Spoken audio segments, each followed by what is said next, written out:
अस्सलामुअलैकुम dear students, welcome back to the channel और hope आप सब खैरियत से होंगे। तो आज हम अपना एडजस्टिंग एंट्री का टॉपिक स्टार्ट कर रहे हैं और काफ़ी ज़्यादा कमेंट आ रहे थे काफ़ी ज़्यादा कमेंट आ रहे थे कि एडजस्टिंग एंट्रीज़ को हमारी क्लियर नहीं है, तो काइंडली वो आप क्लियर करवा दें। तो इसलिए जो है आज की वीडियो उन कमेंट वालों के लिए कि जो के कमेंट कर कह रहे थे कि एडजस्टिंग एंट्री का टॉपिक हमारा क्लियर करवा दें। अच्छा, तो आप लोगों ने एडजस्टिंग एंट्री के कॉन्सेप्ट को समझना है, ठीक है, क्योंकि ये हमारा फाइनेंशियल स्टेटमेंट के टॉपिक का हिस्सा है। क्योंकि अगर आप एडजस्टिंग एंट्रीज ठीक से नहीं पास कर पाओगे तो उसकी वजह से फिर आपकी इनकम स्टेटमेंट भी जो है वो क्या होगी, ठीक नहीं होगी। जब इनकम स्टेटमेंट ठीक नहीं होगी तो फिर बैलेंस शीट भी ठीक नहीं बनेगी। जब ये दोनों पार्ट ही जो है वो आपके ठीक नहीं होंगे तो आपका एग्ज़ाम में जो 30 मार्क्स का ये जो क्वेश्चन होता है वो आप अटैम्प्ट नहीं कर पाओगे ठीक तरीके से, और फिर आपके ओवरऑल अकाउंटिंग के अंदर एग्ज़ाम जो है अपना मार्क्स जो हैं वो बहुत कम आएंगे। तो स्टार्ट करते हैं अपने इस लेक्चर को। तो मैंने यहाँ पर एक एग्जांपल के तौर पर ये ट्रायल बैलेंस लिया है और इसके अंदर ये तमाम आइटम्स जो हैं वो आप लोग देख रहे होंगे, ये डेबिट बैलेंसेस हैं। अब ट्रायल बैलेंस के अंदर अमाउंट कहाँ से जाती है, पहले तो ये कॉन्सेप्ट अपना क्लियर कर लो।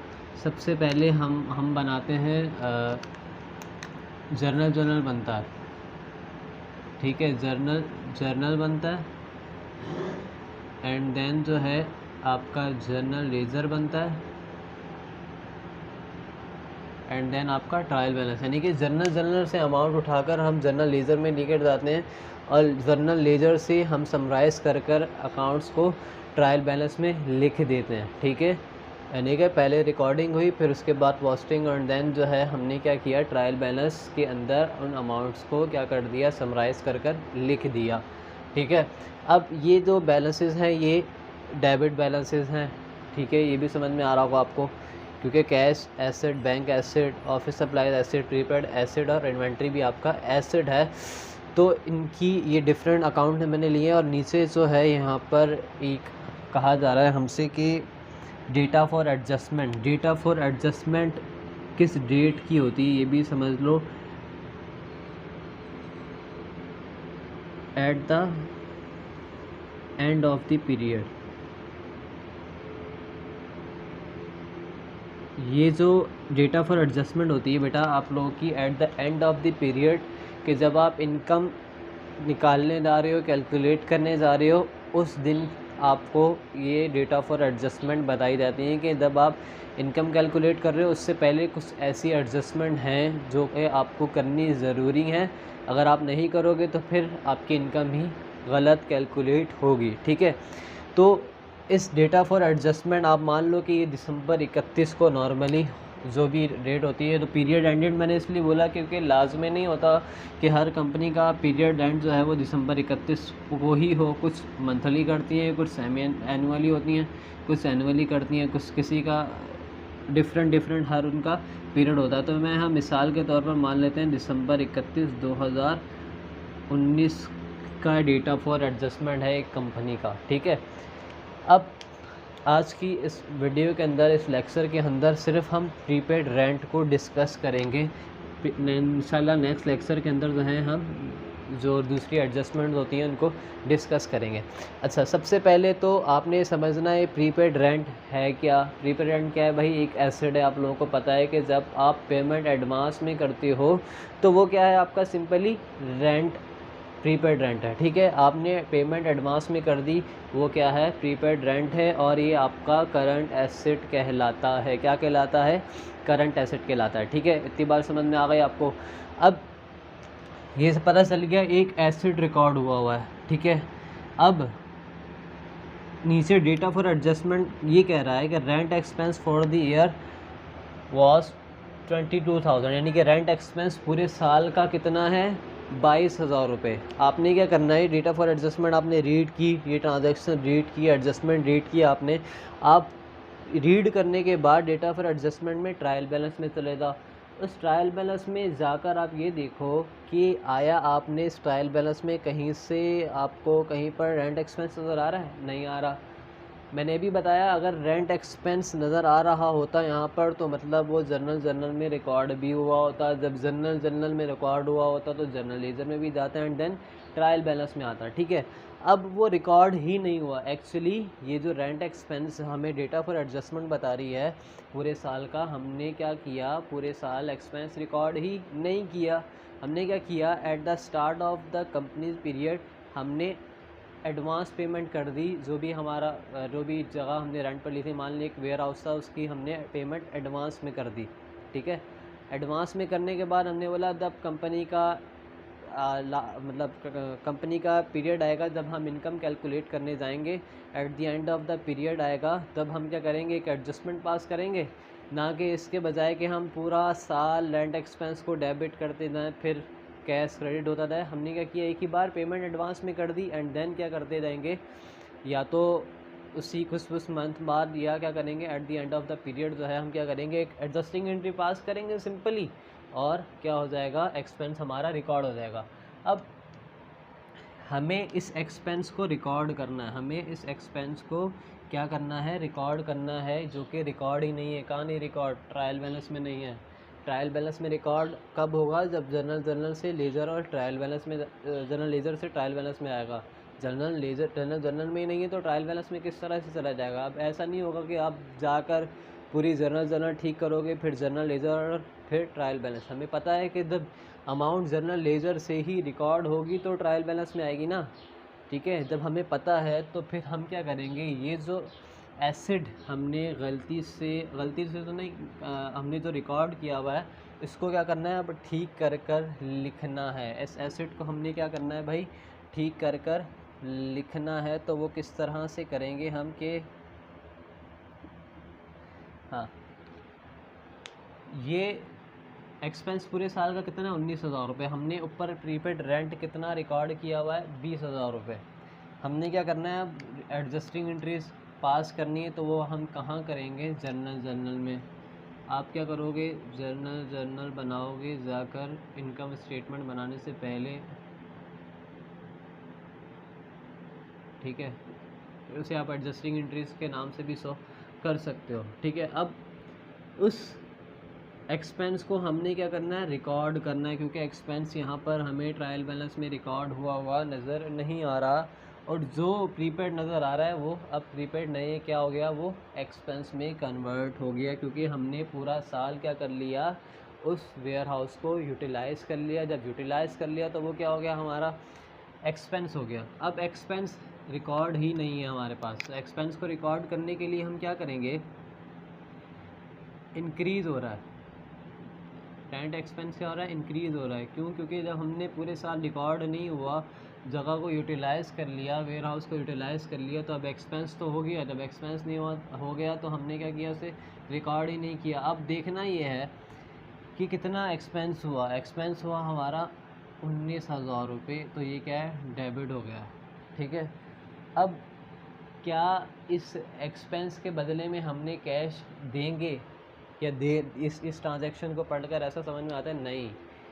क्यों, क्योंकि जब पीरियड स्टार्ट हुआ था कंपनी का, तो कंपनी ने एडवांस में ही उस वेयर हाउस की, उस रेंट की क्या कर दी थी, पेमेंट कर दी थी। जब पेमेंट कर दी थी तो अब वो वक्त आ गया है कि हम उस एसेट को क्या कर दें, कन्वर्ट कर दें एक्सपेंस में। एसेट जब कन्वर्ट हो रहा है एक्सपेंस में, तो अब वो एसेट तो ना रहा, अब वो एसिड ना रहा, तो उसके लिए आप क्या करोगे, उस एसिड को कम करना है। अब कितना कम करना है भाई, जितनी अमाउंट हमने क्या कर ली, यूटिलाइज़ कर ली। हमने 19,000 का जो है एसिड, उसको यूटिलाइज़ कर लिया, तो प्रीपेड जो है वो क्या हो जाएगा, आपका प्रीपेड रेंट क्या हो जाएगा, क्रेडिट हो जाएगा 19,000 से। 19,000 से क्रेडिट हो जाएगा आपका प्रीपेड रेंट, यानी कि अब आपके पास ये जो 20,000 है, 20,000 के बजाय अब ये 1,000 रुपये है। यानी कि आपकी इनकम स्टेटमेंट में कितने पैसे जाएंगे, इनकम स्टेटमेंट में आपको पता है। आप अब जब एडजस्टिंग एंट्री पास की तो इनकम स्टेटमेंट में जो है आप क्या करोगे, 19,000 रुपये लेकर जाओगे, क्योंकि ये आपका क्या है, एक्सपेंस है। ये क्या है, आपका एक्सपेंस है। और बैलेंस शीट में क्या करोगे आप, 1,000 रुपये लेकर जाओगे, क्योंकि पहले जो 20,000 रुपये थे अब वो 20,000 रुपये नहीं रहे, बल्कि 1,000 रुपये आपका बच गया। बाकी 19,000 रुपये क्या हो गए, एक्सपेंस हो गए। ठीक है, अब नेक्स्ट क्या है, प्रीपेड रेंट 10,000। प्रीपेड रेंट क्या है, 10,000 है। ठीक है, अब इसको पढ़ने के बाद समझ में आ रहा है कि दिसंबर की 31 तारीख को हमारे पास रेंट कितना है भाई, प्रीपेड रेंट कितना है, अभी भी 10,000 रुपये है। प्रीपेड रेंट कितना है भाई, 10,000 रुपये। अब यहाँ कह रहे हैं 20,000 है। ठीक है, ये कंपनी ड्यूरिंग द पीरियड जो है वो कंपनी ने जितने भी एडवांस में पैसे दिए होंगे रेंट के, वो हमने क्या किए, एक जगह रिकॉर्ड, मुख्तलिफ़ जगह ट्रांजेक्शन में रिकॉर्ड करने के बाद फिर क्या किया, पोस्ट कर दिया एक जर्नल में, जर्नलाइज़र में, टी अकाउंट में। उसके बाद हम क्या कर लिया, इसको ट्रायल बैलेंस में लेकर आ गए। ठीक है, तो अब उस ट्रायल बैलेंस से उठाकर हमने क्या कर दिया, देखिए ये ट्रायल बैलेंस से 20,000 रुपये, तो अब वो कह रहा है कि 10,000 रुपये हमारे क्या हो चुके हैं, मौजूद हैं इस वक्त हमारे पास, हमने उतना एसेट यूटिलाइज्ड नहीं किया। तो अब मतलब जो 10,000 रुपये होंगे वो क्या हो गए होंगे, एक्सपेंस में कन्वर्ट हो गए होंगे। अब फिर आप लोगों को ये समझ में नहीं आ रहा होगा कि भाई 10,000 ये वाले एक्सपेंस में कन्वर्ट हुए हैं, ये वाले। तो मैं क्या करता हूँ, यहाँ पर अमाउंट को चेंज कर लेता हूँ, इसको 10,000 की जगह हम 5,000 कर लेते हैं। क्या अब क्या होगा कि भाई प्रीपेड रेंट जो 20,000 था वो अब 20,000 नहीं, कितना है, 5,000 हो गया है, कम होकर कितना हो गया है, 5,000 हो गया है। तो अब उसको क्या करना है, इस प्रीपेड रेंट को क्या करना है, हमने ठीक करना है। पता है रेंट प्रीपेड एसिड है, अब उस एसिड को जब हमने यूटिलाइज़ कर लिया तो वो क्या है, एक्सपेंस में कन्वर्ट हो गया। ये जब मैंने एक्सपेंस के बारे में पढ़ा था तब भी बताया था कि एक्सपेंस क्या है, एक्सपेंस वही है कि जिस चीज़ को हमने क्या कर लिया, इस्तेमाल कर लिया, या उसके बिहाफ में हमने क्या कर दिया, पेमेंट कर दी, तो वो क्या है, एक्सपेंस है। तो अब हमने इस जर्नल में या उसको ठीक करने के लिए क्या करेंगे, सिंपली एक एंट्री पास करेंगे, और एंट्री होगी, हमने क्या करना है, इसको ठीक करना है, 20 से 5,000 रुपये लेकर आना है। अगर वो डेबिट साइड पर रिकॉर्ड है तो प्रीपेड रेंट को अगर मैं क्रेडिट कर दूंगा, कितना, 15,000 से क्रेडिट कर दूंगा, तो जो डेबिट साइड पर 20,000 रुपये जब 15 क्रेडिट कर दिए, तो अब वो रहकर हमारे पास 5,000 ही रह गए। तो अब डेबिट किसे करूं, डेबिट करोगे आप रेंट एक्सपेंस को, रेंट एक्सपेंस को आप डेबिट कर दोगे 15,000 से, कि एक्चुअली जो हमारा रेंट है वो क्या हो गया, प्रीपेड रेंट जो था वो क्या हो गया, एक्सपेंस में कन्वर्ट हो गया। अब फिर बात आती है यहाँ पर कि आप कितने पैसे जो है वो उसमें लेकर जाओगे, इनकम स्टेटमेंट में इस वाले केस में कितने पैसे लेकर जाओगे। तो उसके लिए आप क्या करोगे, इनकम स्टेटमेंट में आपको पता है एक्सपेंस जाता है, तो हमारा एक्सपेंस हो गया 15,000 रुपये, और हमारे पास एसेट हमारा कितना बचा है, 5,000 रुपये का। तो इस वाली कंडीशन में आपके पास जो है वो 5,000 रुपये बैलेंस शीट में जाएंगे। एक और जो है आप यूँ ले लो, केस है हमारे पास, मान लो कि 10,000 रेंट एक्सपेंस, ठीक है, और इस rent expense for the year 90,000 लिखा हुआ है, या यूँ ले लो कि आउटस्टैंडिंग रेंट